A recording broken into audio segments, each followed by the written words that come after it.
இந்த உபத்திரவம், இந்த இழப்பு, இந்த நஷ்டங்கள், இந்த குறைச்சல்கள் என்ன ஒரு நாள் மூழ்கடிக்க முடியாது. விசுவாசிகளுக்கு ஒரு ரகசியம் தெரிந்திருக்கணும். புயலின் மத்தியிலையும் நெருக்கங்களின் மத்தியிலையும் கப்பலின் பின்னணியில அவர் நித்திரையா இருந்தார் பார். இதை எத்தனை பேர் கவனிச்சிருக்கீங்க? ஐயா, படகுல போயிட்டு இருக்கிறார் இயேசு. கொந்தளிக்குது, அலை கொந்தளிக்குது, கடல் கொந்தளிக்குது, காற்றடிக்குது. அவரோ சத்தமா பேசுங்களேன் கொஞ்சம்.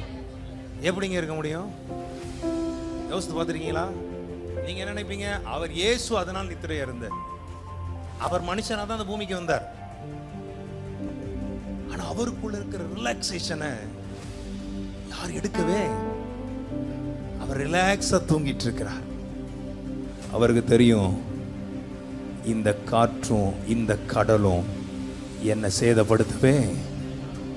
நீங்களும் நம்புனீங்கன்னா கை தட்டி பிசாசை வெட்கப்படுத்தி சொல்லு, இந்த உபத்திரவம், இந்த இழப்பு, இந்த நஷ்டங்கள், இந்த குறைச்சல்கள் என்ன ஒரு நாள் மூழ்கடிக்க முடியாது. அவர் ரிலாக்ஸ் ஆடுகிறார். எனக்கு தெரியும், நான் சொல்லும் போது அது எல்லாம் அடங்க போகிறது. நம்புற பிள்ளைங்க, இன்னைக்கு உனக்குள்ள அந்த ஆவியானவரை பெற்றுக்கோ.